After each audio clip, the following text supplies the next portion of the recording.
नमस्कार सांग मैंने कादम्बिनी आपण मानकर सांग और मोटिवेशनल स्पीकर आज पुणी थे गोटे नुआ भिडियो आपण मान सामना को आसी सांग मैंने आम समस्त छोट बा बड़ निश्चय गोटे लक्ष्य रही था गोटे इच्छा थाए गोटे स्वप्न थाए कि मु भविष्य या करी एमती मनीषटी हेबी किंतु 100-90 व्यक्तिंकर यही स्वप्न यही इच्छा ही रही जाए केबे भी पूरण होई न थाए। एमिति हबार कारण कौन केबे भाबिछंती कि एमिति हबार कारण कौन बोली केबे खोजिबार प्रयास करिछंती कि आज ये वीडियो रे आमे जानिया पय जाउछे 100-90% लोकंकर स्वप्न बा लक्ष्य ही रही जाए पूरण हुए नहीं काहेकि जेतळे आमे जानि जिबा काहेकि एमिति हुए ताहले ताकू पाइबार से समस्या को दूर करिबार रास्ता पाइबा। ताहले चलंतु समय नष्ट न करी भिडियोटी को स्टार्ट करिबा एवं कहानीटी को सुनिबा जानिबा बुझिबा एवं निज जीवन रे व्यवहार कर निजर सब लक्ष्य को सब स्वप्न को सब इच्छा को पूर्ण करिबा। ताहले चलंतु समय नष्ट न करी भिडियोटी को स्टार्ट करिबा। गोटे देश रे जने गुरु थिले जिए जने प्रवचक थिले सी भगवान का विषय रे प्रवचन दउथिले आ सी इति सुंदर प्रवचन दउथिले कि लोक माने तांको प्रवचन सुनिबा पई सबु बेले व्यस्त होउथिले सबु बेले तांको पाखरे गहली करुथिले। से गुरुंकर दुईटी शिष्य थिले से गुरु जनक वृद्ध हेबा पई जाउथिले से चाहुथिले से जो प्रवचन दउछंती सेही प्रवचन देबार प्रणाली आगु को बढ़ो एवं से दुईटी शिष्यों को ट्रेनिंग दउथिले किपरि प्रवचन दिया जाए किपरि भगवान को कथा कुहा जाय परिबो किपरि मनोरंजन करी लोकन को भगवान को आड़ को आकर्षित करा जिवो किपरि लोकन को मन को बांधी भगवान को पाद तले लगा जाय परिबो से ट्रेनिंग से निजर दुईटी शिष्य को दउथिले। दुईटी शिष्य अलग अलग व्यक्तित्व हेबा जोगु अलग अलग गुरुंकर कुहा जायथिबा प्रत्येक वाक्य को स्वीकार करुथिले एवं जेतेबेले से माने मध्य प्रवचन देवा पई बसुथिले प्रथम व्यक्ति जनक जे थिला से जेतेबेले बहुत सुंदर प्रवचन दउथिला लोक माने ता प्रवचन सुनिया पई बहुत खुशी होथिले ताली मारुथिले ता प्रशंसा करुथिले बारंबार ता प्रवचन सुनिबार विनती करुथिले। किंतु द्वितीय व्यक्ति जनक जेतेबेले प्रवचन देउथिला लोक मानकु तार प्रवचन भलो लागु नथिला लोक माने ताको सुनिया पई चाहु नथिले से प्रवचन सभारो लोक माने उठी चली जाउथिले परिशेष रे लोक माने कहि मध्य देले कि एई व्यक्तिर प्रवचन हमकु दरकार नाही आमे सुनिबु नाही प्रथम व्यक्तिर प्रवचनर व्यवस्था करा जाऊ एवं आमे सुनिया पे निश्चय आसी। द्वितीय व्यक्ति जनक जेतेबेले ए सब सुनिला ताको बहुत कष्ट होला बहुत दुख लागिला सी भाबिला कि गुरुदेव निश्चय प्रथम शिष्य को किछि ना किछि अधिक ज्ञान देउछंदी किछि ना किछि अलग शिखौछंदी नचे जदि आमे दुई जण गोटे गुरुठु शिखुछु गोटे ही शिक्षा शिखुछु ताहले ताकू केमिति लोक माने पसंद करूछंदी आ मते करू नाहंती एहार माने निश्चय गुरुदेव किछि ना किछि अलग किछि ना किछि अधिक प्रथम शिष्य को शिखौछंदी। एहा भाबी ए द्वितीय शिष्य जनक गुरुंक ऊपर रागी गला एवं निज भावना को कंट्रोल न करि पारि दिने संध्या रे गुरुदेवंक पाखरे पहुंचिला एवं गुरुदेवंक कहिला गुरुदेव आपनक पाखरे मु कोन अन्याय करछि मो द्वारा कोन भूल हे जाइछि। एहा सुनी गुरुदेव प्रश्न कले काहे कोन हला एमिति प्रश्न काहे कि बजेरुछु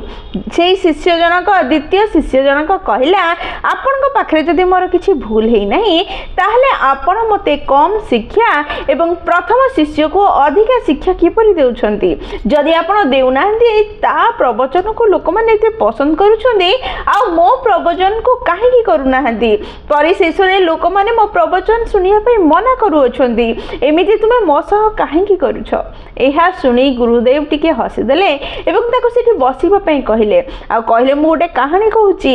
सुने कहानी सरीबा क्षणी तू बुझी जिवु लोक माने काहे कि तो प्रवचन सुनिया पई मना करूछंती एवं ता प्रवचन सुनिया पई आग्रह देखौछंती। गुरुदेव कहिबा आरंभ कले से कहिले गोटे मरुभूमि रे जणे व्यक्ति चाली चाली जाउथिला जाऊ जाऊ से थकी जाइथिला परिस्थिति परिवेश जोगु ताको बहुत शोष होतिला किंतु पानीर व्यवस्था नथिला। जाऊ जाऊ बाटर ताको गोटे कूओ देखागला कूओ को देखी से बहुत खुशी हो गला जाइकी देखिला कूओरे पानी मध्य अछि पाखरे बाल्टी अछि हेले समस्या एहा कि बाल्टी रे बांधिबा पई सूता नाही जाको व्यवहार करी से पानी बाहर करबो आ पीबो। एहा देखि से व्यक्ति जनक बहुत विचलित होला किछि उपाय पाइला नहीं पानी को बाहर कर पाला नहीं पानी पी पाला नहीं परिशेष रे शोषरे सेठू पळै गला। द्वितीय व्यक्ति जनक आउ किछि समय परे सेही रास्ता दे सेही मरुभूमि रे जाउथला ताको मध्य बहुत शोष होता सी मध्य थकी जाइथिला ताको मध्य सेही कूओ ही देखागला जो कूओ प्रथम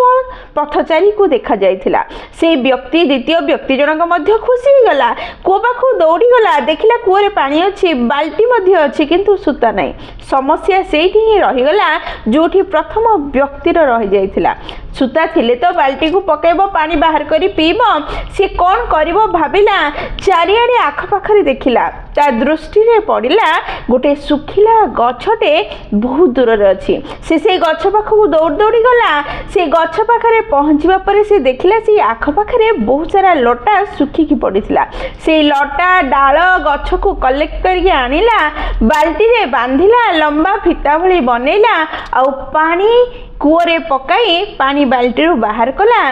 पी की शांति रे सेठरू जीवाकू बाहरिला। वर्तमान तो कहलु शोष काहा को बेसी जोरे लागिथिला प्रथम पथिक को ना द्वितीय पथिक को एहा सुनी शिष्य जनक कहला उत्तर तो बहुत सहज द्वितीय पथिक जन को अधिका शोष लागुथिला सेथि पई तो से चारियारु खोजा खोजी करे डाळ पत्र आनी फितार व्यवस्था कला सूतार व्यवस्था कला एवं पानी बाहर करे पीला नचे सी मध्य चली जाइथांदा। एहा सुनी कहले ठीक कहिछु जदी शोष अधिका लगी नथा सी मध्य प्रथम व्यक्ति भली सेठू चली जाइथांदा ठीक एहा ही तो सह घटुची सेई प्रथम शिष्य जन को मु जेतेबेले शिक्षा दउची से ताको बहुत मन ध्यान देकी सुनुची ता विषय रे रिसर्च करूची अधिका शिखुची अधिका जानुची मनन करूची किपरि कहबो प्रैक्टिस करूची ए सब कला परे जाई कि से बसिकी प्रवचन दउची किंतु तू जेतोले मु शिक्षा दउची तो मन कोठी थाउची तो शरीर एठी थाउची तू ना मन दे के सुनुछु ना ता विषय रे किछि प्रश्न करूछु ना ताको अधिका बुझिबार प्रयास करूछु ना ताको अधिका जानुछु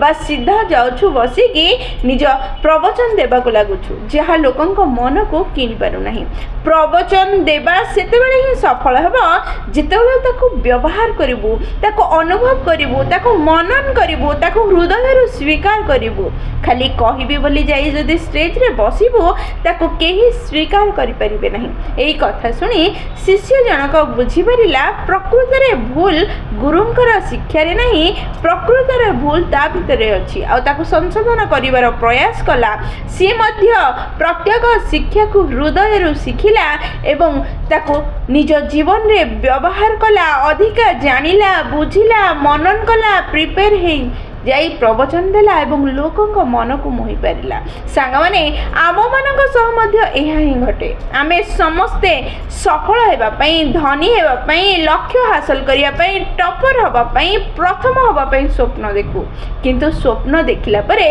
से स्वप्न को पाइबा पई कोनोसी कार्य करि न थाउ केवल निजर मनोरंजन रे लागि थाउ ताको पार्ट टाइम जॉब भली से लक्ष्यर कार्य को आमे करि थाउ प्रकृत रे पूरा समय देउ न थाउ रिसर्च कर न थाउ मनन करि न थाउ ताको करिवार संपूर्ण शक्ति व्यवहार कर न थाउ जोथि पाई 90% लोक शहेरु निज स्वप्न निज लक्ष्य को हासिल करि पारि न थांती सेही 10% लोक माने ही निज स्वप्न निज लक्ष्य को हासिल करि पारंती